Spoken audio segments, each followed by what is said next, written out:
If people can't rely on the government for information on potentially safer alternatives to smoking, are there any groups in Mexico providing guidance or support? Yes, uh, there are two main organizations in Mexico. Uh, I am the president of one called México y el Mundo Vapeando. That means Mexico and the world vaping. But there's another organization called Vapeo Mexico, who is always giving information to the consumers. The main point of this organization is to give information about harm reduction products in Mexico. But the problem is that with the new ban, you are not allowed to talk about vaping, to promote vaping, or to talk about vaping. So these two organizations are going to have a lot of problems to continue doing their job.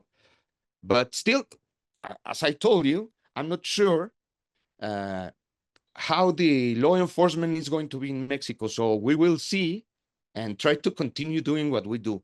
Vapeo Mexico is always giving information to consumers, and México y el Mundo Vapeando is always trying to go on trial against the prohibitions. So that's what we are going to continue doing, and we will see what are the results this year. So it seems that the government is taking a strong stance against vaping.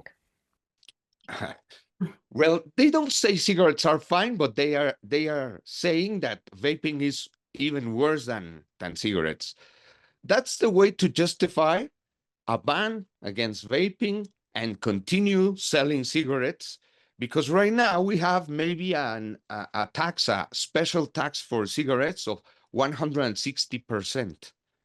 So, what I tell to the people who I talk is that the government, without corruption, is the main partner of the big tobacco companies.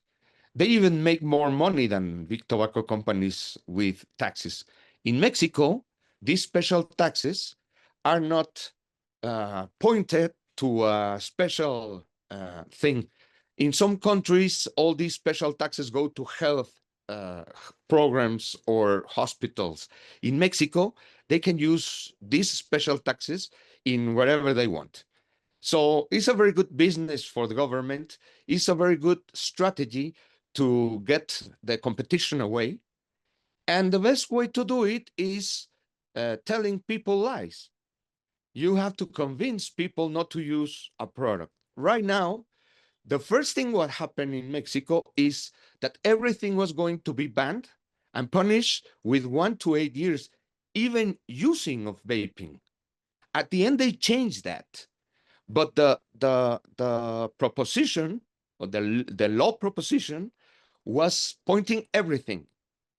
At the end, they changed it, and you can use them or have them for your personal use. But that's the message the government is saying. You don't have to use these kind of products. And what's the situation with nicotine pouches? They are not very popular. Right now, they are legal. We have this legal alternative.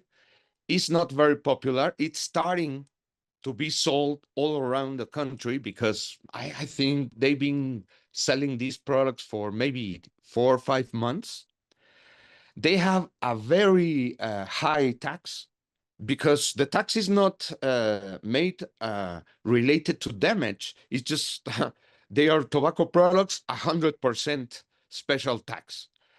But right now in Mexico, almost no one knows how to use them and how they are a harm reduction tool to quit smoking. So we will see, but because everything is new right now. So what do you think will happen next? I think that there will be a lot of trials trying to challenge these new laws because they are very bad written. You cannot understand correctly what they are trying to say, what's the extent of the law. So the only way we have to challenge this law is going on a trial called in Mexico amparo. It's some kind of injunction or maybe something like the US trial called habeas corpus, something like that, where a judge has to check if there are violations to human rights. So I know that there's a lot of people who are going to go on these trials. The problem is right now, half of the judges have been appointed by the government, and the other half are scared of the government. But still, we need to go on these legal challenges to see what is going to be the extent of the law right now. So maybe in 3 or 4 months, we will know something of what is going to happen with these laws when we see how the judges are seeing these trials. Thank you, Juan José.